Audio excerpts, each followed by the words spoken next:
दोस्तों नमस्कार, मैं हूं विनीता यादव और आप देख रहे हैं न्यूज नशा आदत हर खबर की। आज रविवार के दिन एक बहुत ही दिलचस्प मीटिंग हुई है। नागपुर में ये मीटिंग हुई है जिसकी चर्चा काफी दिनों से हो रही थी। नरेंद्र मोदी पहली बार प्रधानमंत्री बनने के बाद आरएसएस हेडक्वार्टर गए। ना सिर्फ वो गए बल्कि पहली बार कोई प्रधानमंत्री आरएसएस हेडक्वार्टर गया इस तरह किसी कार्यक्रम में। इससे पहले प्रणब मुखर्जी जा चुके हैं जो कि देश के राष्ट्रपति थे, और उस विजिट ने भी काफी चर्चाएं बढ़ा दी थी जब वो गए थे। लेकिन इस बार ये मुलाकात और ये दौरा कोई साधारण नहीं है, क्योंकि इस पर लगातार कई दिनों से नजर बनी हुई है। यहाँ पर 20 मिनट की मुलाकात नरेंद्र मोदी और मोहन भागवत की हुई है। आइए बात करते हैं, हमारे साथ जुड़ रहे हैं मुकेश कौशिक जी, और समझेंगे कि कैसे ये पूरी तस्वीर जो है क्या कह रही है। इसमें मोदी की अगर नरेंद्र मोदी की अगर बॉडी लैंग्वेज को देखें, इसमें अगर मोहन भागवत की बॉडी लैंग्वेज को देखें, तो दोनों ही तस्वीरें बहुत कुछ कह रही हैं। पहले जो था उसमें काफी कुछ ऐसा लग रहा था कि मोहन भागवत को नरेंद्र मोदी की तरफ फैसलों के लिए देखना पड़ रहा है। पिछले 5 साल में काफी कुछ बदला। आपका क्या कहना है मुकेश, ये मीटिंग क्या नए खुलासे कर सकती है? विनीता, कुछ मुलाकात में कोई क्या बात हुई वो बात मायने नहीं रखती है। कुछ कुछ विजिट्स, कुछ मुलाकात अपने आप में ही बहुत कुछ कहती हैं। और उसमें जैसे आपने प्रणब मुखर्जी की मुलाकात का जिक्र किया, भले ही उनकी प्रणब दा की कोई भी बातचीत हुई हो, अंदर ना हुई हो, उससे कोई फर्क नहीं पड़ता। लेकिन उनका जाना, संघ मुख्यालय जाना ही अपने आप में बहुत कुछ कहता था। इसी तरह से आपने नोट किया होगा कि डीवाई चंद्रचूड़ के घर गणेश पूजा के समय प्रधानमंत्री का चले जाना अपने आप में ही बहुत कुछ कहता था। उन्होंने कुछ भी ना किया हो, गणेश जी के सामने हाथ जोड़ लिए हो, कोई बात नहीं है, लेकिन चर्चा उसकी पूरे देश में हुई। अटल जी शायद, मुझे याद आता है कि संघ मुख्यालय गए थे, उसकी भी चर्चा हुई थी।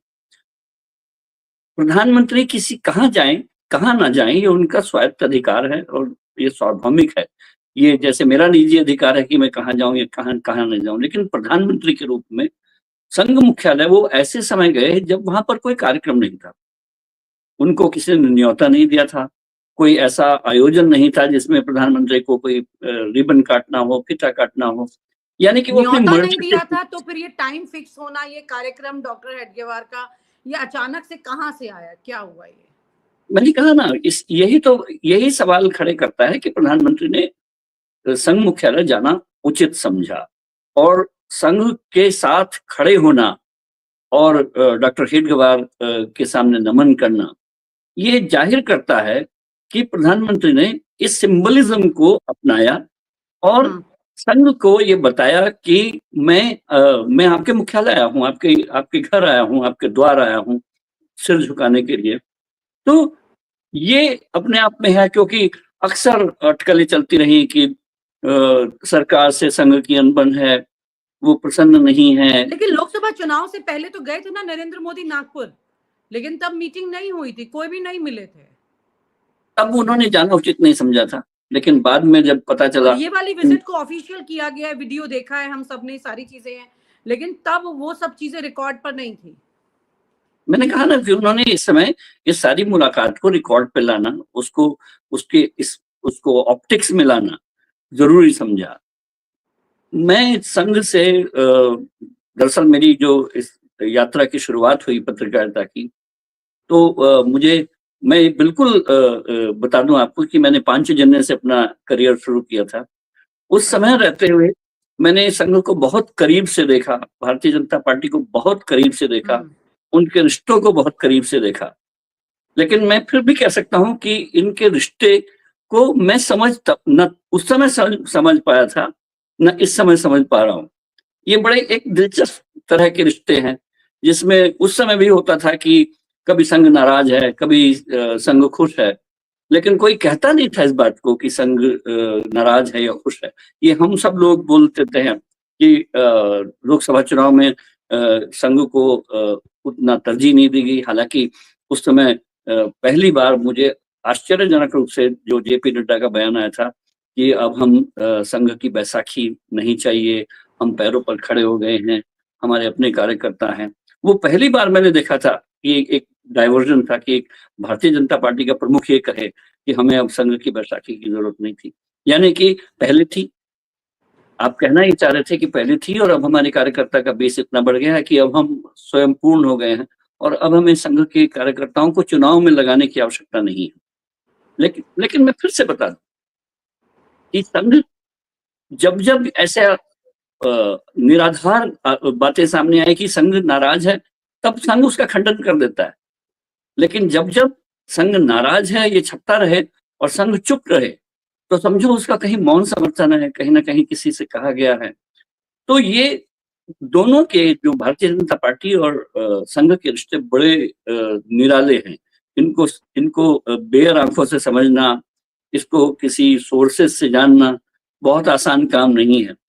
क्यों? आज की इस मुलाकात पर आपको क्या लगता है, अपने इतने लंबे अनुभव से, इतनी डीप एनालिसिस से, क्योंकि आपने अपना करियर पंचजन्य से शुरू किया, तो मैं समझ सकती हूँ जो पंचजन्य में जिसने काम किया है वो संघ और बीजेपी को कैसे देख रहा है और क्या समझ रहा है। ऐसी परिस्थिति में आज की जो ये मुलाकात है, मतलब मुलाकात हुई, क्या बात हुई, कुछ तो मतलब अब लोग कहेंगे। मैंने कहा कि ये एक आश्चर्यजनक है। आश्चर्यजनक मैं इस सेंस में कहता हूं कि संघ ने कभी ऑप्टिक्स में विश्वास नहीं किया।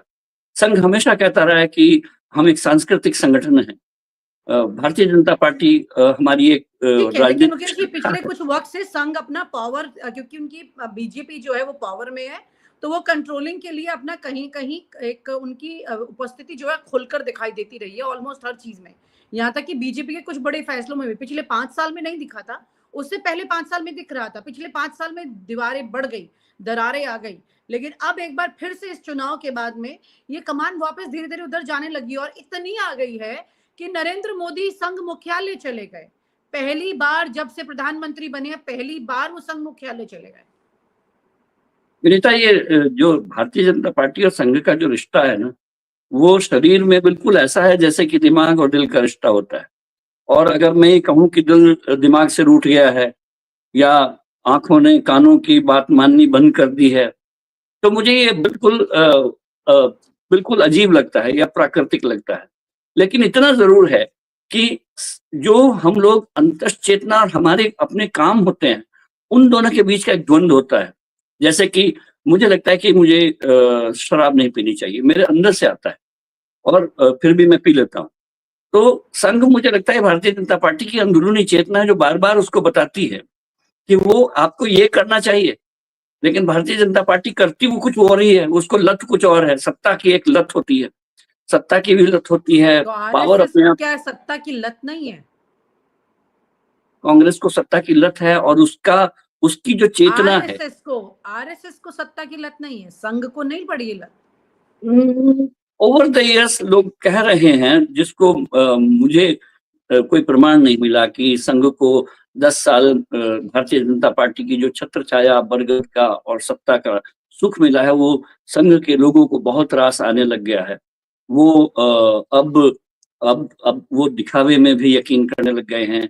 अब उनको अपने व्यापारिक और तमाम तरह के हित साधन भारतीय जनता पार्टी से होने लगे हैं और भूषण होने लगा है।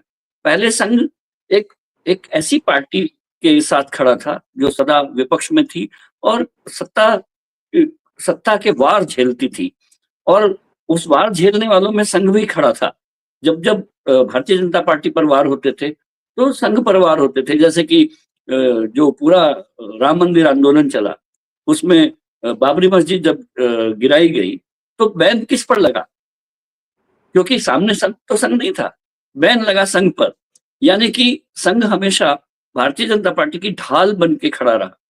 तो अगर सत्ता के समय वो ढाल अगर थोड़ा सुख भी देने लग गई हो तो इसमें आश्चर्य क्या होगा? ठीक है, लेकिन मुकेश जी इसमें 2-3 इंपॉर्टेंट चीजें हैं जिस पर लोग की नजर बनी हुई है। एक तो ये कि नरेंद्र मोदी, जो कि मोहन भागवत से 7 दिन छोटे हैं, दोनों ही 75 साल के होने जा रहे हैं सितंबर के महीने में, और तभी इनका 100 साल पूरे होने का भी है आरएसएस का, उसी एक महीने के अंदर। तो वो 25 तारीख को है, मोदी जी जो है 17 तारीख को हो जाएंगे 75 साल के, और भागवत जी 11 तारीख को हो जाएंगे। भागवत जी तो हमेशा बने रहेंगे अपने पोजीशन पर, और जब तक वो हैं तब तक बने रहेंगे। लेकिन मोदी जी के लिए ये जो 75 की सीमा है ये बन चुकी है, और ये खुद इसमें इनका योगदान रहा है बड़ा। जब सबको किनारे लगाया गया था, ये सामने आए थे, तो इन्होंने खुद एक लकीर खींच दी थी। अब यहाँ पर उसके साथ-साथ, क्योंकि जो भी इनके बारे में अनाउंस करेगा, वो बीजेपी का प्रेसिडेंट होगा। अगर ये कुछ भी ऐसा फैसला लेते हैं, नहीं लेते हैं, दोनों ही परिस्थिति में इनको बताना चाहिए जाकर के देश को कि भई वो ऐसा अगर नहीं कर रहे हैं, तो क्यों कर रहे हैं? देश को भी पता होना चाहिए कि प्रधानमंत्री अगर कोई एक नियम बनाता है, तो खुद उस पर नहीं चलता है, तो उसकी वजह क्या है? वो देश को बतानी चाहिए। तो ये 2 बड़े फैसले तो कम से कम आज यहाँ पर तय हुए हैं, क्योंकि 20 मिनट की जो ये मुलाकात है, ज़ाहिर-सी बात है, आपको लगता है कि मीटिंग में बैठ के चर्चा हुई होगी या पहले ही सब कुछ डिसाइड हो चुका है और एक ये ऑफिशियल मीटिंग में मोदी जी जो गए हैं अब हेडक्वार्टर संघ के, अब वहां जाके उन्होंने एक ये कम से कम एक ये क्लैरिटी कर दी है। और उनकी बॉडी लैंग्वेज को अगर हम देखें, वो जो हमने वीडियो चलाया, उस बॉडी लैंग्वेज को देखें, तो नरेंद्र मोदी की बॉडी लैंग्वेज मोहन भागवत की तरफ झुकी हुई है, आदरणीय सत्कार टाइप की नजर आ रही है अभी। जबकि यही बॉडी लैंग्वेज जब अयोध्या में राम मंदिर के शिलान्यास की बात हो रही थी, वो मंदिर के जो इनॉग्रेशन की बात थी, उस वक्त नहीं था ऐसे। उस वक्त दोनों में बहुत दूरियां दिखाई दे रही थी। ऐसा लग रहा था जैसे कि मोहन भागवत ने खुद को ड्रॉप इन कर दिया, मतलब टपक पड़े अचानक। और उसमें नरेंद्र मोदी को चीज पसंद नहीं आ रही थी। जब वो भाषण भी उन्होंने दिया, मोहन भागवत ने, अयोध्या से, राम जन्मभूमि से, तब उस वक्त में नरेंद्र मोदी उतने कंफर्टेबल भी नहीं थे। लेकिन आज वो बड़ी सहजता के साथ ही सारी चीजें, क्या बॉडी लैंग्वेज को समझा जाए इसमें?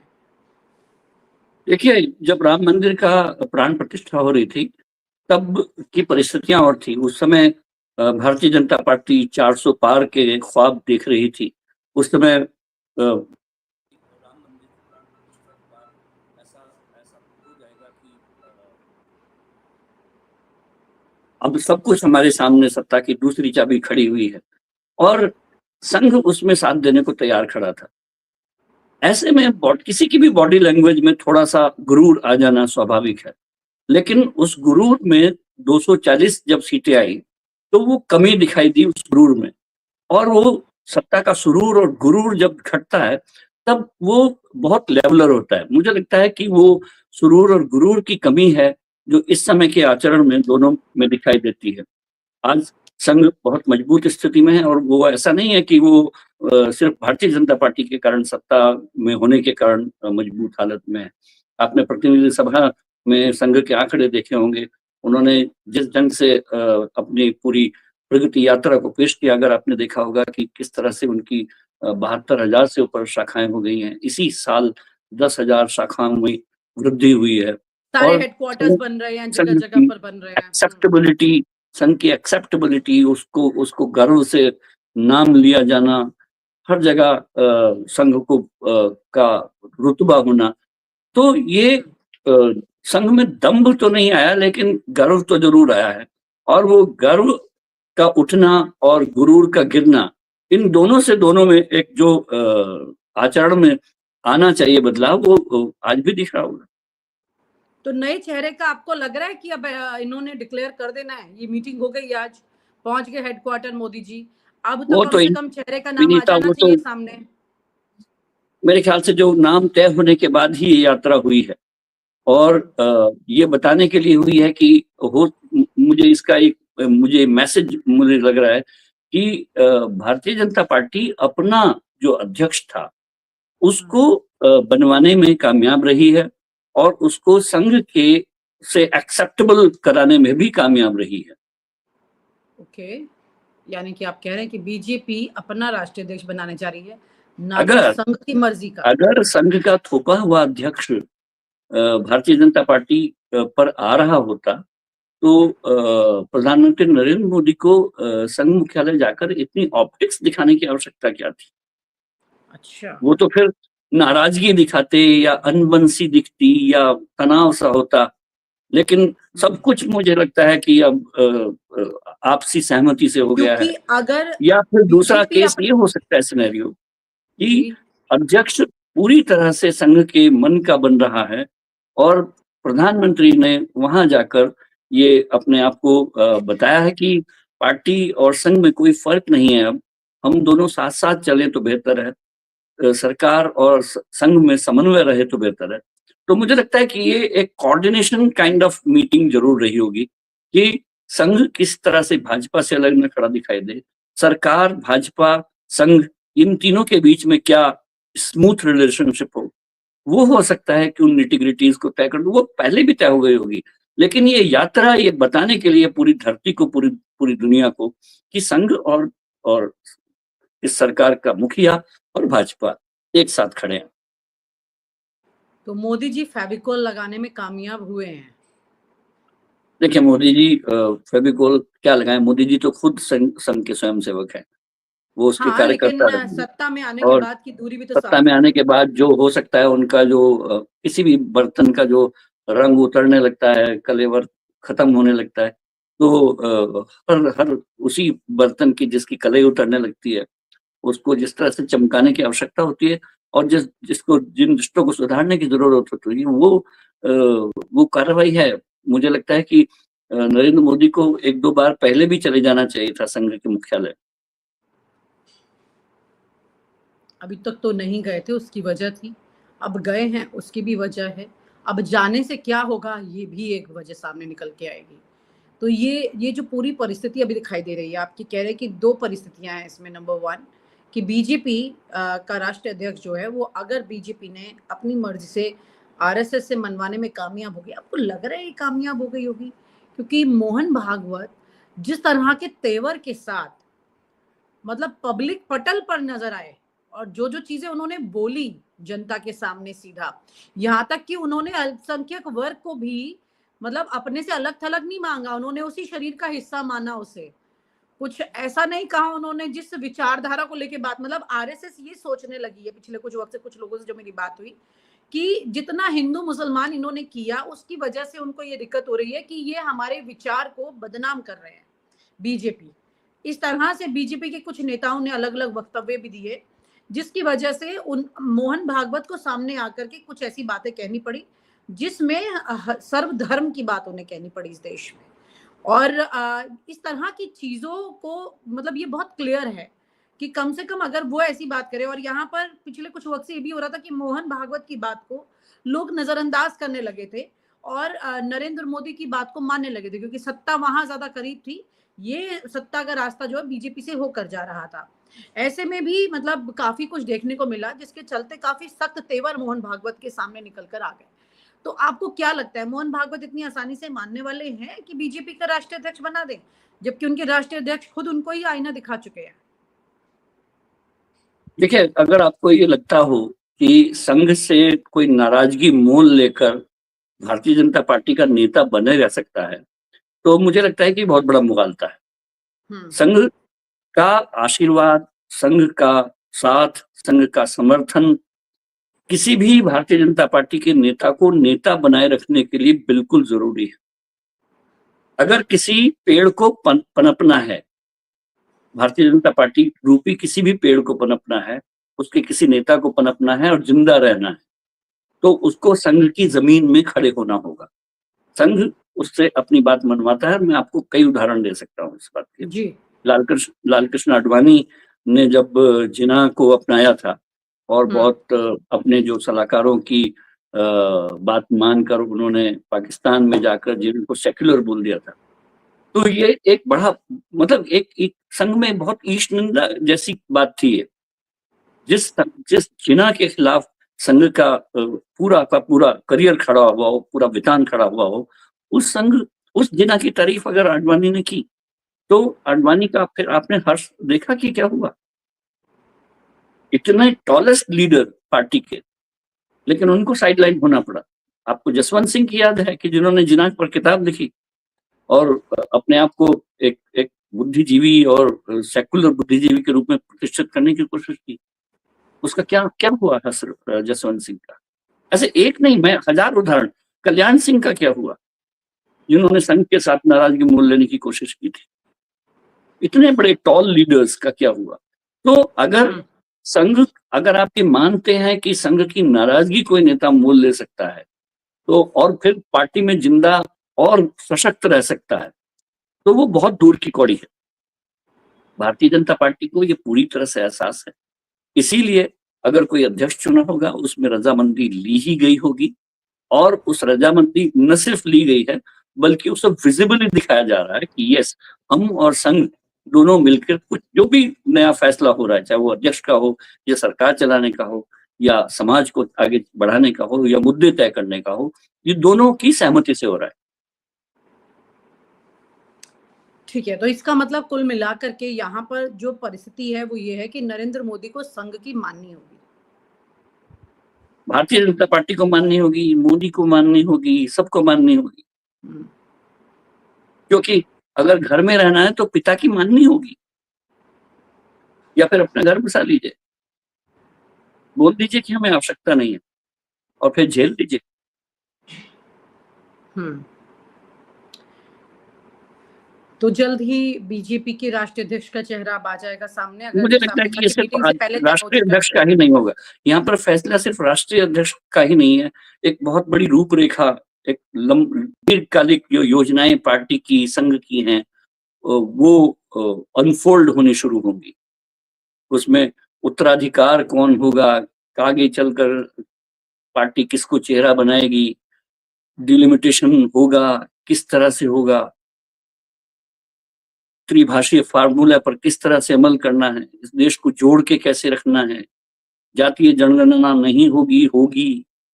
बिहार जैसे जो छोटे मोटे इलेक्शंस हैं वो मुझे नहीं लगता कि वो इन बातों को प्रभावित करते हैं कि, लेकिन संघ और भाजपा के रिश्तों को रीसेट करने की कवायद जरूर हुई है और ये रीसेट बटन नागपुर में जाके दबाया गया।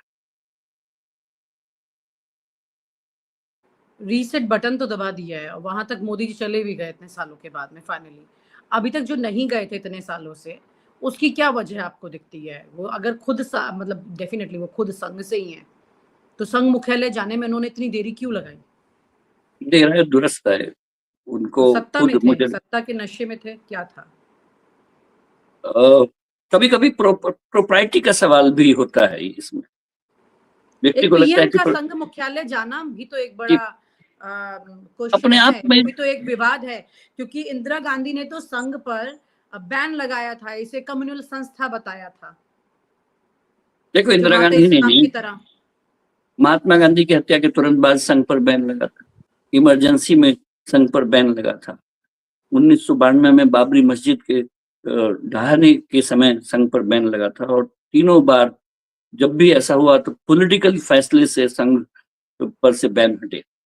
इंदिरा गांधी की हार हुई और जनता पार्टी की सरकार बनी, संघ से बैन हटा। आपको याद होगा कि जब महात्मा गांधी की हत्या के बाद बैन लगा था तो उसके बाद एक बीच का रास्ता अपनाते हुए एक संघ का माधव सदाशिवराव गोलवलकर ने अपना संघ का संविधान बनाकर सरकार को दिया था कि हम इस संविधान के अनुसार चलते हैं, और वो संविधान भारत के संविधान को मानता है। उसके बाद जो राजनीतिक और पैचअप वो हुआ, संविधान भारत के संविधान को मानता है, बिल्कुल इसीलिए मोहन भागवत ने भी हाल ही में कहा था कि हम संविधान को सर्वोपरि समझें। मानना ही होगा, ये कोई हाँ, विकल्प नहीं है, हाँ, ये किसी के लिए मानना ही हमारी होगा। चॉइस नहीं है। अगर इस आप इस देश के देश में नागरिक रहते के हैं लिए, चाहे वो कोई भी तो संस्था संविधान हो। तो मानना ही होगा, हाँ, और जो नहीं मानते हैं वो अपना यहाँ इस देश में रहने के अधिकारी थोड़ा ही हैं। बिल्कुल, जो भी देश का नागरिक है उसे मानना होगा, चाहे वो कोई बिल्कुल संस्था, चाहे मानना वो होगा, अपना देश के संविधान नागरिक कम से को, कम तो माने। समाज को, सामाजिक संगठनों को, सरकार को, हम्म, कौन ऐसा होगा। लेकिन अगर आप ये माने कि ये जो संविधान है तो हमारे अनुरूप ही नहीं है, ठीक है, फिर आप you are free to go from here. हमारे तो आप हमारा संसद हम जाइए, वहां जाकर के देश को कन्विंस कीजिए, सांसदों के द्वारा बात कीजिए। संविधान में बदलाव ऐसे तो हो नहीं सकते हैं कोई चीज। आप संविधान में बदलाव नहीं कर सकते, संविधान के मूल सिद्धांतों में बदलाव नहीं कर सकते, सिर्फ संशोधन, ट्विकिंग कर सकते हैं बुनियादी। राइट। तो इस संविधान को तो अब शून्य रहना होगा, और जब इसको बदलने की बात करोगे तो वही होगा जो अभी 2024 के चुनाव में हुआ था। उस नैरेटिव को आज तक आप अभी तक संभाल नहीं पाए हो। संविधान बदलने की बात इन्होंने की थी, इसी से इनको इतना बड़ा लॉस हुआ, आपको लगता है? और जिसको लेकर के फिर बाद में मोहन भागवत ने कहा भी, जैसा अभी हम जिक्र भी कर रहे संविधान थे, बदलने की बात की या नहीं की, लेकिन एक नैरेटिव बन गया था कि जो 400 पार का इरादा है वो इरादा ठीक नहीं है। 400 पार किस लिए कुछ तो चाहिए? गड़बड़ है। हाँ, कुछ तो गड़बड़ है। अब 365 सीट लाकर भी तो आप बदल सकते थे, लेकिन 400 की सीलिंग क्यों पार करनी थी आपको? बस इस वजह से कि राजीव गांधी ने 400 पार सीटें ली थी, तो एक और कीर्तिमान तोड़ना था या बदलना था। तो लोगों में, विपक्ष ये नैरेटिव आसानी से बनाने में कामयाब हो गया था कि इनके इरादे ठीक नहीं है, ये कुछ गड़बड़ है, इस देश के संविधान को आमूलचूल बदलने की कुछ तैयारी है, और वो देश तैयार तो है नहीं इस बात के लिए। ये खुद एक इम्पॉर्टेंट चीज मैं और आपसे पूछना चाहती हूँ मुकेश जी, क्योंकि जो वीडियो भी हमने देखा है इसमें, क्योंकि नागपुर में एक सीट से विधायक भी हैं देवेंद्र फडणवीस, मुख्यमंत्री भी हैं वहाँ के, नागपुर के सांसद हैं खुद नितिन गडकरी जी, और वो खुद केंद्रीय मंत्री भी हैं, वो भी वहाँ मौजूद रहे, और मतलब ज्यादा लोग वहाँ पर दिखाई नहीं दे रहे हैं उस तस्वीर में, कुछ लोग वहाँ मौजूद हैं। ऐसे में नितिन गडकरी की सांसद है, उनको वहाँ मौजूद रहना था, लेकिन क्या आपको लगता है कि मोहन भागवत, जिनके रिश्ते खुद नितिन गडकरी से बहुत अच्छे रहे और एक वक्त में उन्होंने उनको राष्ट्रीय अध्यक्ष भी बनाया था पार्टी का, मतलब उनकी एक बड़ी भूमिका उसमें रही थी मोहन भागवत की, तो आपको लगता है कि अब इसमें भी इन चेहरों के लिए भी कुछ नई तस्वीर सामने आ सकती है? और देवेंद्र फडणवीस का नाम भी आरएसएस की तरफ से भी ठीक ठाक नाम पुश गया था उनका मुख्यमंत्री के लिए, तो आपको लगता है कि यहाँ पर भी कुछ होगा इसमें? विनीता, मैं आपके इस शो में पहले भी कह चुका हूँ कि मैं भारतीय जनता पार्टी के अध्यक्ष के नाम को लेकर कौन सी अटकलें सही हैं, कौन सी गड़बड़ है, उसमें मैं जाना ही नहीं चाहता। और आप भारतीय जनता और कुछ 1-2 महीने अगर इन्होंने अपने अध्यक्ष का नाम टाल दिया, तो पार्टी के हर नेता का नाम हम गिना चुके होंगे। तो इस अटकल में मत जाइए। इस ठोस बात इतनी है कि संघ की सहमति किसी भी भारतीय जनता पार्टी के अध्यक्ष को बनाने में लिखित की जरूरत भले ही ना हो, संघ की मौन सहमति बहुत जरूरी है। जो बनेगा वो भले ही कोई भी बने, लेकिन उस पर संघ की मौन मुखर भले ही ना हो, मौन सहमति बहुत जरूरी है। तो मौन सहमति में भी बहुत सारी चीजें हैं जो लेयर्स बन के निकल के आ रही हैं। मेरी अम्बेडकर जी से बात हुई थी अभी, होली मिलन में मिले थे वो। अच्छा, सुनील अम्बेडकर जी। तो अम्बेडकर जी से जब ये लोग पूछ रहे थे, तो वो बिल्कुल एकदम रटा ऐसा वो जवाब था, मुझे भी पता था कि सामने आएगा, कि भारतीय जनता पार्टी स्वविवेक से अपना फैसला ले लेगी। अब भारतीय जनता पार्टी में भी तो संघ के ही स्वयंसेवक हैं। वो उनका विवेक भी तो संघ के विवेक से ही चलता है। हाँ, मैंने जैसे कहा था कि कभी-कभी अंतर्स चेतना में और आपके अपने फैसलों में फर्क होता है, कि सिगरेट आज से बंद कर दूंगा। आप सुबह एक फैसला लेते हैं ना, शाम तक आप 5 सिगरेट पी चुके होते हैं। अंदर की चेतना झकझोर भले ही रही हो, लेकिन उसको आप इग्नोर करते हैं। मुझे लगता है कि भारतीय जनता पार्टी का जो अंतर चेतना है, या जैसे कि किसी राजा का पुराने जमाने में होता है कि तोते में जान बसी है, वो संघ की स्थिति है। अंतर्चेतना बहुत अच्छी है, बुरी है, मैं इसमें नहीं जा रहा। और अंतर्चेतना किसी भी व्यक्ति की होती है, अच्छे व्यक्ति की भी होती है, बुरे व्यक्ति की भी होती है। तो संघ भीतर की चेतना है भाजपा की, उसको बीजेपी कभी-कभी इग्नोर करती है, और उसका नुकसान उसको उठाना पड़ता है। अगर भीतर ये कहता है कि आपका शराब पीना, सिगरेट पीना ठीक नहीं है, डायबिटीज है, और आपको चीनी खाना ठीक नहीं है, उसके बावजूद आप करते हैं ना वो काम, और नुकसान उठाते हैं। बीजेपी ने कई बार नुकसान उठाया। अगर इस चेतना की नहीं मानोगे तो यही होगा। और चेतना की माननी पड़ेगी। ये देखिए, मुझे लगता है कि हो सकता है कि ये बातें एक, एक किसी भी पॉलिटिकल डिस्कोर्स में बोरियत भरी लगती हो, लेकिन मैं बता दूं कि संघ के बारीक रिश्ते हैं बीजेपी से, और उन बारीकियों को अगर आपने नहीं पकड़ा, बहुत गहरे हैं। ये शरीर के रिश्ते हैं आपसी, राइट, हड्डी और मांस के रिश्ते हैं, दिल दिमाग और चेतना के रिश्ते हैं ये। आप संघ को बीजेपी से अलग मत करिए। हाँ, हमने अलग नहीं किया, लेकिन और ये तो एक सिक्के के दो पहलू ही नहीं है। अलग दिख रहा था, एक दूसरे को जब बता जब रहा मैंने था कि कहा, शरीर के दिल और दिमाग जो है वो अलग हो चुके हैं, जब दिमाग तेज जब चल रहा है, जब दिल कमजोर हो चुका है, ऐसा जब जब नड्डा जब जी जब खुद ही बोल रहे थे। जब जब भाजपा ने अपने भीतर की इस आवाज को, जो भीतर की आवाज क्या है, संघ है, भीतर की आवाज की अनदेखी करोगे तो नुकसान उठाओगे। हम्म। अब वो आज किस रूप आप मोदी जी की इस विजिट को, मुख्यालय जाने की विजिट को किस तरह से एक बहुत क्लैरिटी में देखते हैं कि अब कोई नया एरा बीजेपी के अंदर शुरू होगा या अगर सिचुएशन जस की तस अगर रहेगी? अगर मोदी चाहते तो ये काम फोन पर भी हो सकता था कि हम सब एक, उन्हें ये सब प्रकट करने की जरूरत पड़ी है। ये एक दिलचस्प घटनाक्रम है। जी। उन्हें दिखावा करना पड़ा है कि मैं आ रहा हूँ, मैं आपसे हिंदवार के चरणों में सिर नवा रहा हूँ। ये बिल्कुल। ये दिखावा क्यों करना पड़ा है? यानी कि बात उस हद तक पहुंच गई थी कि जिसमें आपको एक पब्लिक प्रदर्शनी, सार्वजनिक पोस्चरिंग करनी हो, तब लगता है कि यहाँ कुछ गड़बड़ है। अब रिश्ते ऐसे हो गए थे कि जिसमें एक दो मुखियाओं को आमने सामने आने के, फोटो में आने की, उसको दिखाने की जरूरत पड़ रही हो। लेकिन अगर ऐसा हो रहा है तो इसको कहते हैं मेंडिंग द फेंस, यानी कि अब हम सुधरेंगे, अब हम आगे ठीक रहेंगे, और अब हम, मतलब मैंने ठीक और कहा ना कि मोदी जी ने फेविकोल लगा दिया। ये आने वाले समय में पता चलेगा आपको। लेकिन फिलहाल की ये है कि मोदी जी पूरे देश को ये बताना चाहते हैं कि मैं भाजपा मुख्यालय, लोकमान्य मार्ग और नागपुर का संघ मुख्यालय, ये कहीं अलग-अलग मुख्यालय नहीं है। इनके बीच में कुछ समन्वय है और हम उस समन्वय से चल रहे हैं। और जो अनदेखी इन्होंने की, अब ये उस वहां पे सर झुकाकर आज मुझे पूरी लगता है कि बीजेपी वो को ये मैसेज तो अनदेखी दे का रहे हैं। उन्होंने, हाँ, मैसेज दे दिया है। और ये मैसेज संघ के कार्यकर्ताओं के बजाय भाजपा के कार्यकर्ताओं को भी है। एक बहुत अहम व्यक्ति है इन सबके बीच में जिसका जिक्र किए बगैर ही आज की चर्चा पूरी नहीं होगी, और आप समझ रहे मैं किसका नाम लेने वाली हूँ। संजय जोशी जो हैं, उनको लेकर के बहुत चर्चाएं हुई, नाम इतना उठा बहुत ज्यादा, और ये वो नाम है कि पूरे आरएसएस के हर व्यक्ति को स्वीकार कर ले नरेंद्र मोदी, लेकिन इस व्यक्ति को अपने साथ सिस्टम में आने कभी नहीं देंगे। क्या इसी तरह के कोई नाम ने जोर मारा है?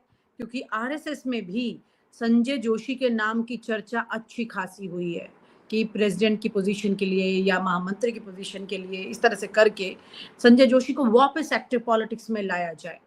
लेकिन यहाँ पर पिछले कुछ टाइम से, जब से ये अंदर, ये जो फेविकोल की मैं बात कर रही हूँ, जो भागवत जी के पास मिलने गए हैं मोदी जी, कुछ टाइम से चीजें फिर से वापस दबने लगी हैं।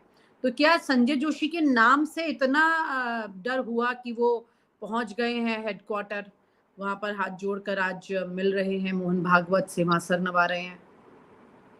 नहीं, मुझे नहीं लगता कि ऐसा कुछ हुआ होगा। अ, भारतीय जनता पार्टी का अध्यक्ष वही बनेगा जो जिसको मोदी और अमित शाह स्वीकार करेंगे।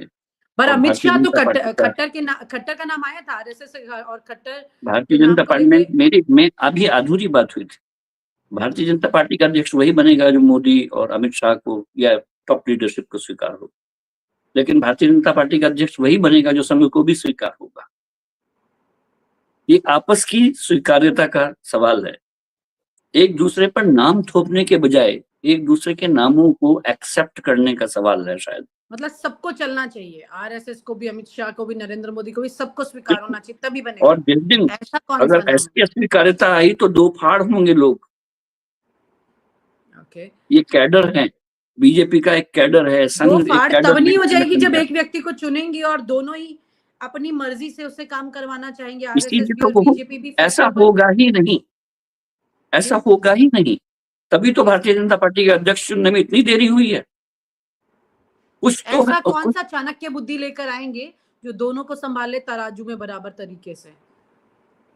मैंने कहा कि भारतीय जनता पार्टी का अध्यक्ष, जब जब कोई पार्टी सत्ता में होती है, जब जब कोई पार्टी सत्ता में होती है, तो मैं आपको नवभारत टाइम्स के बहुत पुराने राजेंद्र माथुर एडिटर रहे हैं। उन्होंने, जब जनता दल की सरकार थी, तब एक एडिटोरियल लिखा था, जी। और वो SR बोम्मई के बारे में था, जो जनता दल के अध्यक्ष बनाए गए थे। उनका कहना ये था कि किसी भी सत्तारूढ़ पार्टी को ऐसे अध्यक्ष की जरूरत होती है जो भोंदू, और अच्छा, उस एडिटोरियल का शीर्षक ही था भोंदू अध्यक्ष। तो भोंदू अध्यक्ष ढूंढेंगे। मैं ये नहीं कह रहा हूं कि इस समय इन लोगों को भोंदू की तलाश है, लेकिन सिंबलिज्म ये है कि अगर प्रधानमंत्री के लेवल का आदमी हमारे पास है, तो वो किसी भी पार्टी का अध्यक्ष एक प्रधानमंत्री के लेवल पर पहुंच जाता है। ऐसे में प्रधानमंत्री से के कद के बराबर ना हो, लेकिन उससे उसके उसके साथ खड़े होने लायक तो हो, कोई ऐसा अध्यक्ष चाहिए। ऐसे में मैंने फिर कह रहा हूं कि ना सवाल ओबीसी का है, ना दक्षिण का है, ना उत्तर का है। सवाल ना ये है महिला कि का है। ना महीना का भी नहीं, जो भी बनेगा वो अध्यक्ष। हमारे देश में तो व्यक्ति का ऐसा है कि जिस पत्थर को भी आप मंदिर में जिस टेढ़े मेढ़े किसी को भी रख दीजिए, हम तो पूछने लग जाते हैं उसको। तो एक लीडर का है। भारतीय जनता पार्टी हो सकता है कि ये चाहती हो कि ये सिंबलिज्म में सिमट जाए और अध्यक्ष सांकेतिक हो, जबकि संघ का कहना ये होगा कि अध्यक्ष सांकेतिक ना हो, वो एक पावरफुल, सोचने समझने वाला, चीजों को संचालित करने वाला हो, क्योंकि हमें अगले 10 साल के और आगे देखना है।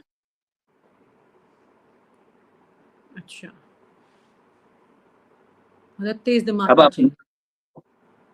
दिल, दिमाग, लीडरशिप, कैलिबर, कद्दावर, और प्रधानमंत्री को टक्कर ना दे सके, ऐसा भी तो चाहिए होगा ना। ऐसे में अब जो व्यक्ति जो सोचने समझने वाला हो, कद्दावर हो, संगठन को चलाने वाला हो, जिसकी रौब हो, जो जिसको देख के पार्टी में कहे कि हाँ, ये व्यक्ति है जो जिसको नमन करना चाहिए, तो वो किसी भी रूप में हर किसी के लिए खतरा तो होता ही है। हम्म।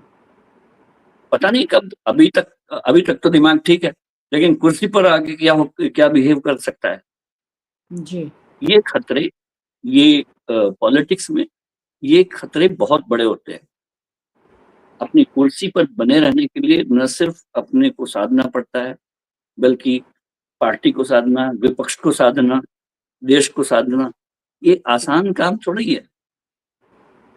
लेकिन उसके साथ साथ पावर सेक्टर में अपनी ताकत को साधना, मेरे हाथ में कितनी है, उनके हाथ में कितनी है, और अपॉइंटमेंट्स कौन किसको मिल रहे हैं, टेंडर किसको मिल रहे हैं। गुजरात में ज्यादा से ज्यादा टेंडर चले गए हैं, ज्यादा बिजनेसमैन इधर उधर से आ रहे हैं। तो बहुत सारी ऐसी चीजें हैं जो कि इशू बन के अब सामने आ रही हैं धीरे धीरे करके। तो जहां पर महाराष्ट्र का वर्चस्व बढ़ाने की कोशिश ये करते हैं, वहां गुजरात का बढ़ता चला गया। यानी कि मोदी जी जो हैं वो गुजरात ड्रिवन हो गए, जबकि संघ जो है वो महाराष्ट्र ड्रिवन रहा है एक तरह से सिचुएशन। तो ये भी तो बैलेंस करना पड़ेगा ना यहाँ पर सर। मुझे लगता है कि जो अध्यक्ष भारतीय जनता पार्टी बना रही है, वो गुजरात और महाराष्ट्र का नहीं बना रही है। वो अध्यक्ष भारत का बना रही है, अपने अखिल भारतीय अध्यक्ष का सवाल है। उसमें लीनिंग्स कितनी हो, अ, जब भी ये सवाल आता है जैसे कि दक्षिण भारत का अध्यक्ष होगा, तो मुझे बिल्कुल ऐसा ही लगता है कि हम लोग बहुत तोड़-तोड़ कर पार्टी को देखना चाहते हैं। अगर दक्षिण का अध्यक्ष बना के क्या कहना हम संकेत देना चाहते हैं कि अब हमने उत्तर भारत में बोरिया समेटने का निर्णय लिया है और दक्षिण की सीटें ही हमारी फोकस में हैं। इतना खतरा तो बीजेपी नहीं लेगी कि अपनी जमी जो जड़ें हैं, उनको उखाड़ के कहीं और लगाए, ऐसी जगह लगाए जहाँ पर अभी उगने की कोई संभावना ही नहीं है। भारतीय जनता पार्टी अध्यक्ष भले ही साउथ का बना ले, लेकिन उसका कंसिडरेशन ये नहीं होगा कि ये दक्षिण में जड़ें जमाने के लिए। उसका कंसिडरेशन ये हो सकता है कि वहाँ एक कोई कद्दावर नेता सामने आ गया है, जो हमारे अनुकूल भी है, संघानुकूल भी है, मोदी और शाहानुकूल भी है। लेकिन वो अनुकूलन तो होना होगा। यहाँ पर एक बार मैं फिर से मतलब, ठीक है ये अपना जो अध्यक्ष बनाएंगे कि आप तमाम समीकरण देख के बनाएंगे, लेकिन उससे ज्यादा एक इम्पोर्टेंट बात ये भी कि मोदी जी 75 की उम्र में रिटायर हो रहे हैं कि नहीं हो रहे हैं। मुझे लगता है कि वो जो उम्र की सीमाएं तय की हैं, वो बड़ी सुविधाजनक हैं।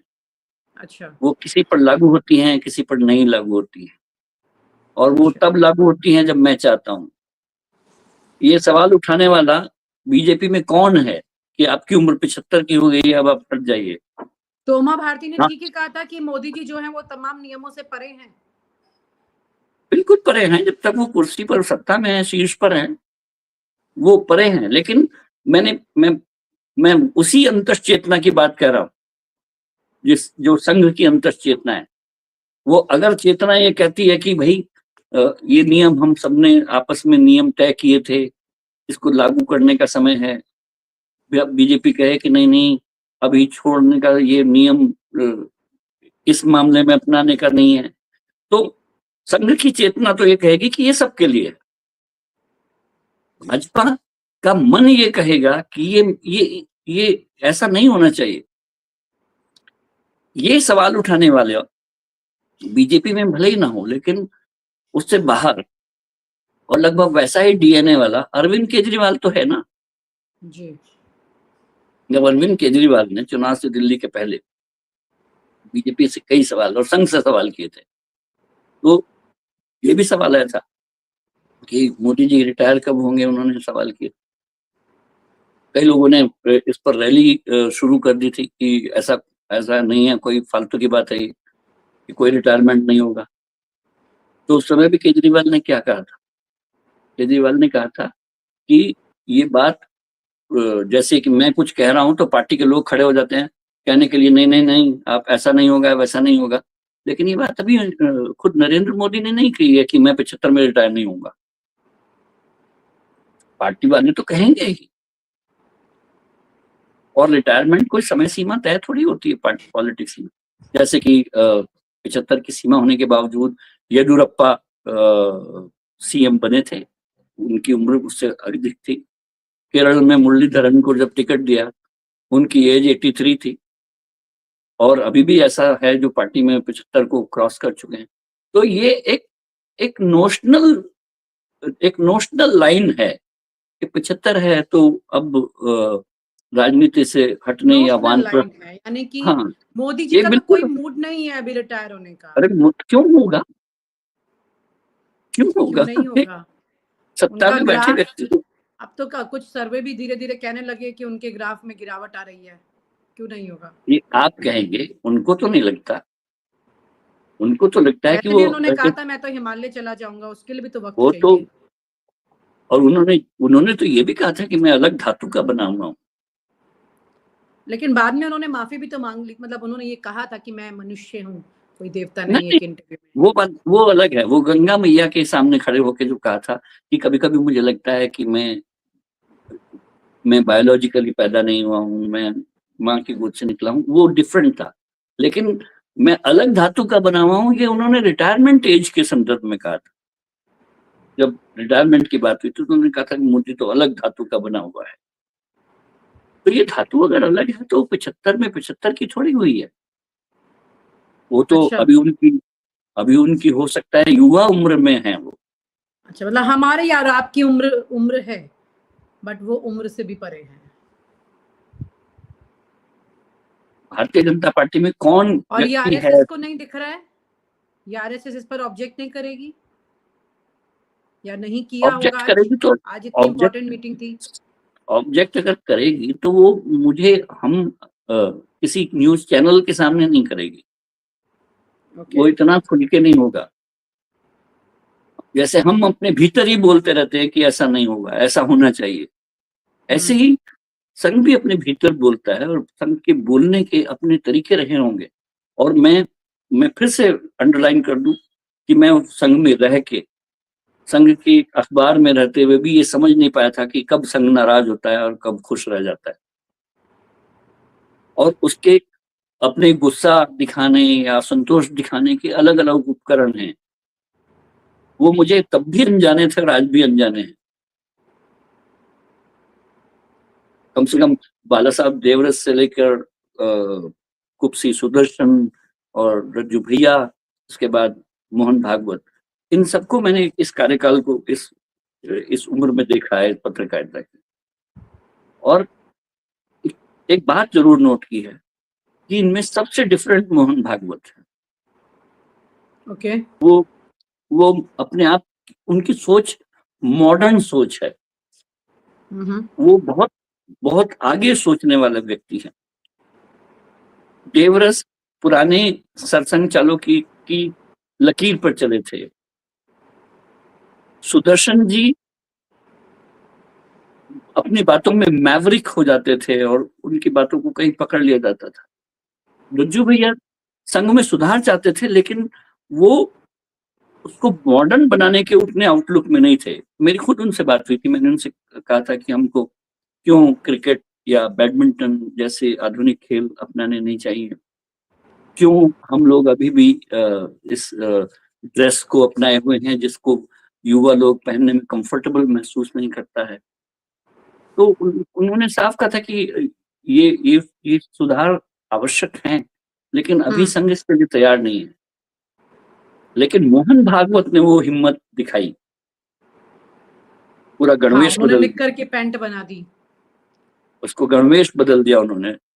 और नया आउटलुक लाए। राइट। वो ऐसे लोग हैं जो जो गिरजाघरों में भी गए, मस्जिद में भी गए हैं मोहन भागवत। सर्वधर्म की बात की उन्होंने। क्योंकि मोहन भागवत को ये पता है कि इस देश को में अगर संघ की स्वीकार्यता को बहुत आगे ले जाना है, तो दलित समाज को, ओबीसी समाज को ही नहीं बल्कि कॉन्फ्लिक्ट को भी दूर रखना होगा। और अगर हिंदू और मुसलमानों के बीच में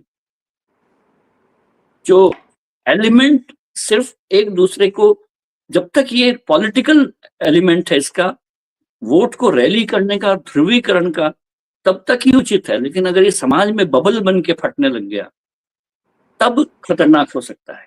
इसीलिए संघ प्रेशर कुकर में एक सीटी की तरह, और मोहन भागवत उसमें वो सीटी हैं। जब प्रेशर बढ़ने लगता है तो वो प्रेशर ईज कर देते हैं, वो बोल देते हैं सीधे सीधे कि नहीं, अभी ये इस तरह से सब कुछ उखाड़ना पछाड़ना, हर जगह खुदाई करना, ये आवश्यकता नहीं है। तो ये मोहन भागवत की आगे वाली सोच है कि इस देश में संघी नहीं, अगर हिंदुओं को भी आगे बढ़ाना है तो किसी सामाजिक संघर्ष को न्योता देना ठीक नहीं होगा। हमारे एक व्यूअर हैं जो लिख रहे हैं कि संजय जोशी अध्यक्ष और नितिन गडकरी पीएम बन जाए। अच्छी ख्वाहिश है उनकी। तो फिर तो बाकी के दो लोगों के बारे में उन्होंने नहीं कहा कि फिर वो झोला उठा के चले जाएं और दूसरे वाले उनके साथ चल पड़े। वैसे नितिन गडकरी ना कभी भी नरेंद्र मोदी और अमित शाह से अलग नहीं दिखना चाहते, और ना है। वो, उनका कार्यशैली डिफरेंट है। एक बार तो राजदीप सरदेसाई के प्रोग्राम में जब उन्होंने कहा था कि आपके और मोदी के बीच में कुछ चल रहा है क्या, तो उन्होंने उस पर जो जवाब दिया था, आपने शायद देखा होगा वो प्रोग्राम, इंटरव्यू। उनका था, मुझे घृणा थी आपकी बात से। Was a very strong statement. अगर नितिन गडकरी और मोदी में इतना कुछ झगड़ा होता तो वो इतने ऊंचे पद पर ना होते और इतने महत्वपूर्ण लेकिन पद उनको भी पर। तो उनके पद से हटाने हिलाने की बहुत कोशिश की गई, लेकिन वो मजबूत रहे, तो इसलिए कभी ऐसा हो नहीं पाया पूरी तरह। आदमी कमजोर होगा, टैपिंग सब किया गया। आदमी कमजोर होगा तो उसको कहीं भी रहने का हक नहीं है। अपनी मजबूती के बल पर ही हमको होना चाहिए। मैंने पॉलिटिक्स में आपकी क्रेडिबिलिटी, आपकी मोरालिटी, ये मायने नहीं रखती, आपकी यूटिलिटी मायने रखती है। और यूटिलिटी सिर्फ पॉलिटिक्स में ही नहीं, अगर आपका कोई यूटिलाइजेशन है तो आप हर जगह स्वीकार्य हैं। नीतीश कुमार ने 5 बार भाजपा को छोड़ा और उसके साथ गए। क्यों? भाजपा की क्या मजबूरी थी? लेकिन जब तक नीतीश कुमार में यूटिलिटी है, तब तक वो कहीं भी जा सकते हैं। आप सांसद हैं तो कोई भी आपको लेने को तैयार होगा, आप सड़क पर हैं तो कौन आपके साथ लेने को तैयार होगा? तो नितिन गडकरी या कोई भी ऐसा जो मंत्री पद पर बैठा है, उसने अपने आप को साबित कर रखा है और उस वजह से वो उस पद पर है। किसी चैरिटी में थोड़ा, ये politics is not a charity. वहां कौन बनाता है किसी को, कोई कुछ? आपको लगता है योगी आदित्यनाथ का भी बड़ा रोल इसके अंदर रहने वाला है, चीजें जो बदलने वाली है तस्वीरें? उनकी अपनी बहुत बड़ी भूमिका है। बहुत बड़े उत्तर प्रदेश में अगर 2027 का चुनाव आ रहा है, बहुत बातें सुनते रहते हैं हम लोग कि उससे पहले 1 साल पहले उनको हटाया जा सकता है, उनको ये बनाया जा सकता है। पार्टी को 2027 में उत्तर प्रदेश में जाने से पहले कुछ फैसले तो लेने ही होंगे। आपको लग रहा है योगी आदित्यनाथ के होने से नुकसान होगा आगे? ये फैसले भारतीय लेने जनता होंगे कि पार्टी बाद से, मुझे लग रहा है आपके कहने से। भारतीय जनता पार्टी का अपना लुक आउट है ये। लेकिन जो पार्टी 80 में से 45 सीटें हारी हो लोकसभा की, और अभी तय तो ये नहीं हुआ ना कि किसकी वजह से हारी। Bharatiya Janata party in total हारी है। वहां पर नेतृत्व तो योगी का था, केंद्र में मोदी का था, और भारी हार हुई थी। उत्तर प्रदेश जैसे स्टेट में जहां आपने राम मंदिर की प्राण प्रतिष्ठा की हो, जहां पर सब कुछ दांव पे लगाया हो, वहां अगर आपने रिवर्सल हुए, तो मैं ये खांचों में थोड़ी देखूंगा इस बात को कि ये योगी हारा था, ये मोदी हारा था। भारतीय जनता पार्टी हारी है। उसको अपने फैसले लेने होंगे कि ये एक्सेप्ट उसको है या नहीं। महाराष्ट्र में क्या चेंजेस नहीं हुए? महाराष्ट्र में 30 सीटें गंवाने के बाद पार्टी ने किस तरह से संघ को मनाया, पूरा नैरेटिव बदलने की कोशिश की। कुछ तो बदलेगा, और नहीं बदलेगा तो रिजल्ट वही होगा। अगर आप ये सोचते हैं कि आप रोज रोज वही उपकरण अपनाएं और नतीजा कोई और आए, ऐसा होता नहीं है। आपको सब कुछ बदलना होता है, तब नतीजे डिफरेंट आते हैं। इसीलिए बार बार जो अगर परिवर्तन की बात आ रही है कि योगी बदल जाएंगे, उन या सत्ता से उनको हटा दिया जाएगा, ये पार्टी के फैसले उनके। और ये भारतीय जनता पार्टी को तय करना है कि मोदी योगी को रखेंगे तो सत्ता में वापस आ पाएगी पार्टी या नहीं। योगी को बनाए नहीं, अगर बनाए रखा और हार जाएगी तो पार्टी को तो पार्टी इतनी मूर्ख थोड़ा ही है कि वो किसी व्यक्ति के कारण अपने आप को हरा दे। पर उसको ये तय करना होगा कि योगी के रहते वो सत्ता में वापस आएगी या योगी को हटा के आएगी। अब आप मुझसे मत पूछना कि योगी को हटा के सत्ता में आएगी क्या। हाँ, बिल्कुल पूछ सकती हूँ। मैं कोई भविष्यवक्ता नहीं हूँ। और लेकिन आपके नवरात्र इस के लंबे पहले दिन अनुभव मुझे से आपको ये इतना मालूम बहुत है। ऐसा नहीं है कि मुझे अलौकिक शक्ति आ गई है, मुझे दिखता हो। लेकिन ये बात साफ है कि भारतीय जनता पार्टी की हार उत्तर प्रदेश में किसी एक व्यक्ति की हार नहीं थी, उसमें सबकी हार थी। और वो इंट्रोस्पेक्शन का विषय बीजेपी के लिए है कि वो क्या हुआ। बहुत लोग कहते हैं कि योगी ने अपने आप को विधायकों से बहुत दूर कर लिया था, ब्यूरोक्रेसी की वो बहुत मानने लग गए, उन्होंने लोगों से अपने आप को दूर किया। क्या ये पार्टी में भी मैसेज है? साथ ही ये भी कि अगर ये करते तो वो हो सकता था, ये करते तो वो हो सकता था। 3 जो ध्रुव हैं यूपी के, क्योंकि ये आपका जो विषय है आज यूपी की पॉलिटिक्स का नहीं है, लेकिन योगी। लेकिन यूपी की पॉलिटिक्स उससे इतर भी नहीं है। आज जो हाँ, मीटिंग हुई है मैंने आरएसएस हेडक्वार्टर में, उससे इतर भी नहीं है। ये योगी महाराष्ट्र आदित्यनाथ के भी जितना भविष्य का इम्पोर्टेंट सवाल है है। संघ के लिए, उतना ही इम्पोर्टेंट भाजपा के लिए उत्तर प्रदेश भी है। इन दोनों का संतुलन तो होगा ही होगा।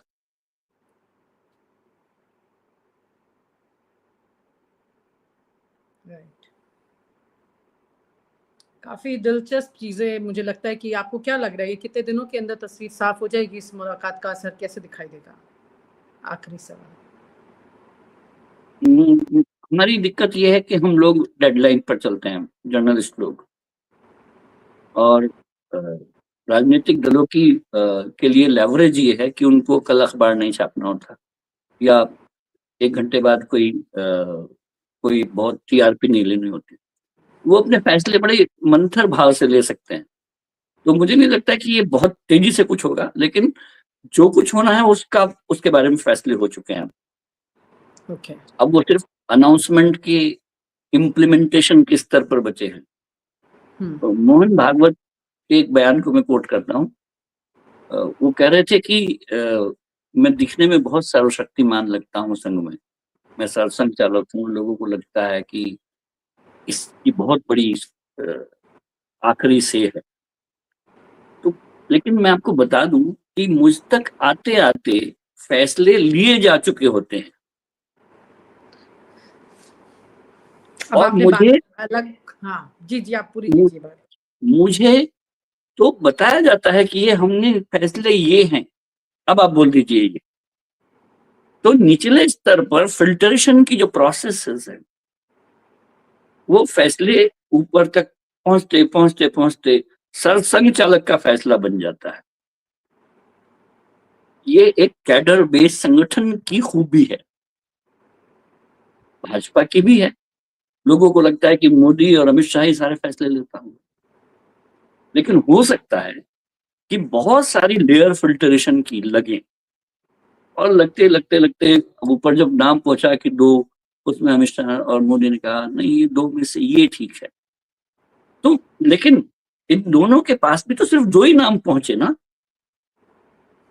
ये तो नहीं कि कहीं से भी उठा के बना दिया, ठीक है, तो कुछ इसका भी मतलब उठा ये के है कुछ कि भी कर संघ को नाम बता दिया जाएगा बीजेपी की तरफ से, या बीजेपी को संघ अपनी तरफ से अपना सुझाव देगा। लेकिन दोनों की आपस की जो एक इक्वेशन है, जो काफी दिनों से धरार के रूप में दिखाई दे रही है, वो भी फाइनल एक किसी भाई पॉइंट पर आनी देखो, चाहिए। आज ये विनीता, मुलाकात तो बता रही है कि भारतीय जनता पार्टी का अध्यक्ष कौन कौन होगा, ये अंदर मंथन के बाद एक फिल्टरेशन से ऊपर कुछ नाम आए बिल्कुल, होंगे। मैं आपकी इस और बात से सहमत हूँ, क्योंकि उस तमाम डिस्कशंस होंगे, फिल्ट्रेशन ऑफ होगी, बिल्कुल कोर्स सही बात है।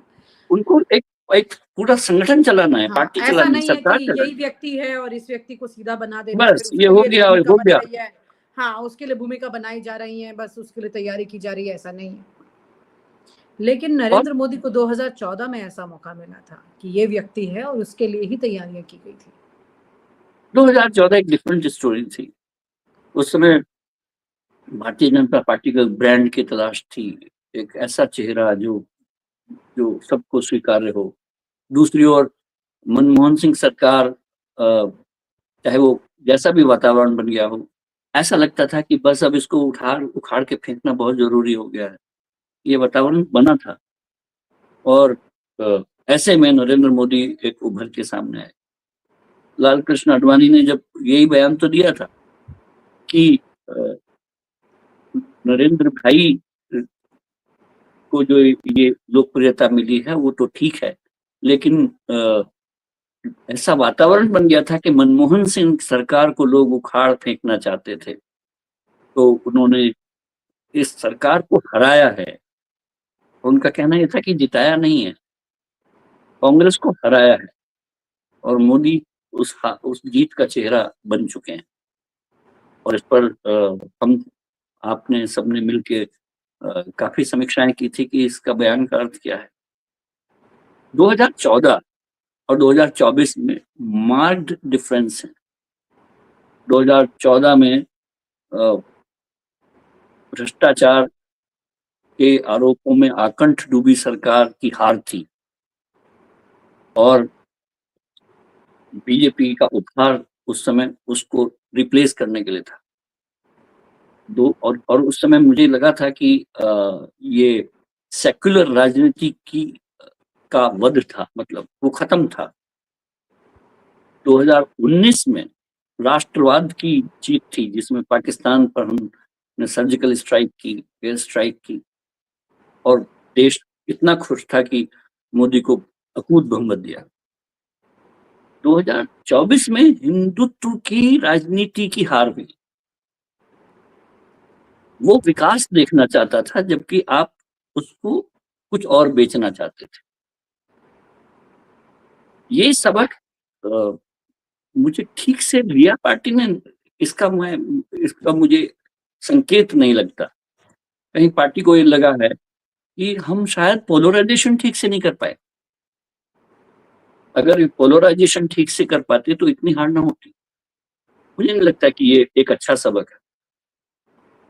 उनको नरेंद्र मोदी से एक विकास की भूख है इस देश में और वो भूख विकास ये डंका पीटने की नहीं, वो नीचे दिखना चाहिए, वो जीडीपी में दिखना चाहिए, वो सेंसेक्स में दिखना चाहिए, वो सड़कों पे दिखना चाहिए, वो रोजगार में दिखना चाहिए, वो वो उस रूप में दिखना चाहिए जब जब मनमोहन सिंह के समय आर्थिक प्रगति दर 11% थी और वो अपनी पार्टी में जाते थे कि हम लोग की जीडीपी और हमारा विकास दर 11% हो गया, और मणिशंकर अय्यर जैसे लोग उनको बुरी तरह से खींच लिया करते थे कि आप पार्टी रसातल में जा रही है, आपका सेंसेक्स ऊपर जा रहा है, हमें क्या करना है ऐसे पैसे का।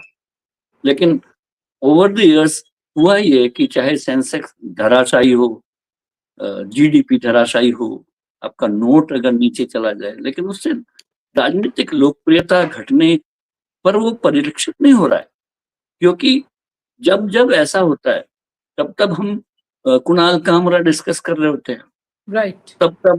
तब हम इलाहाबादी ने क्या कहा, तब हम ये डिस्कस कर रहे होते हैं कि रमजान के समय और होली के समय किसको कपड़ा कहाँ ढकना चाहिए, क्या होना चाहिए। हम लोगों ने ना अगर इश्यूज के डाइवर्शन सीख लिए हैं, इकोनॉमिक प्रोग्रेस अगर पॉलिटिकल इशू ही नहीं रह गई है, लेकिन जब चुनाव में जब देश जाता है तो एक अंदर से उसके आवाज आती है कि ये इस सरकार को रिपीट करना है, ये हटाना है, या इसका घमंड तोड़ना है, या क्या है। तो मतदाताओं का कलेक्टिव चेतना ये डिसाइड करती है, भले ही कांग्रेस कितनी मजबूर और कमजोर क्यों ना हो, इंडिया गठबंधन ने कोई तैयारी ना की हो और वो किसी भी लायक ना हो, लेकिन इस देश के मतदाताओं को वो डर तो तोड़ना होगा। तो भाजपा जैसी मजबूत इलेक्शन मशीनरी को वो धता बता के उसको 240 पे समेट देंगे। जी। ये इच्छा देशवासियों की होती है, और अगर आपने मैसेजिंग ये दी है कि नहीं, अभी ठीक से पोलराइजेशन नहीं हो पाया था हमारा, तो गलत मैसेज ले लिया। जी। आपको अभी भी कोर्स करेक्शन है, संघ को आपने साध लिया है, अब देश को साधने की बारी है कि लुक, वी आर सीरियस। इस देश के इकोनॉमिक पैरामीटर्स को ठीक करने के लिए हमारे पास विजन है, हमारे पास गिड़गिड़ाने की विजन नहीं है कि हम थोड़ा सा डोनाल्ड ट्रंप की कोहनी मार के उनके हंसने से खुश हो जाएं बस, और वो आदमी जैसे ही हम जाएं तो प्लेन लोड भर के हमारे लोगों को हथकड़ी बेड़ी डाल के वापस भेजता रहे। आप लौट के आए तो कहे टैरिफ किंग है इंडिया। आप और वही आदमी बार बार कहते हैं मुझे स्मार्ट मैन, और साथ में India is imposing brutal tariffs, we can't accept this. एक सांस में एक व्यक्ति ऐसी बातें बोल रहा है। आपको अपना अपना कद्दावर, ये देश बहुत मजबूत है और उसमें दिखाना ही चाहिए, हमें रेंगने की आवश्यकता क्यों हो। बिल्कुल, बिल्कुल ठीक बात आप कह रहे हैं, और ये तमाम सवालों के साथ ही जो भी फैसला ले सिर्फ अपनी पार्टी या अपनी तो संस्था मैं ये कह या रहा था कि अपने जीवन को अगर लेके। संघ के साथ आप माथा झुका सकते हैं, वहां जा सकते हैं, तो मुझे एक मैं समझ सकता हूँ कि उसी परिवार का हिस्सा है आप, वहां सिर झुकाने में क्या बुरा है। मुझे जब जब कोई डोनाल्ड ट्रंप के सामने सिर झुकाता है तब बुरा लगता है।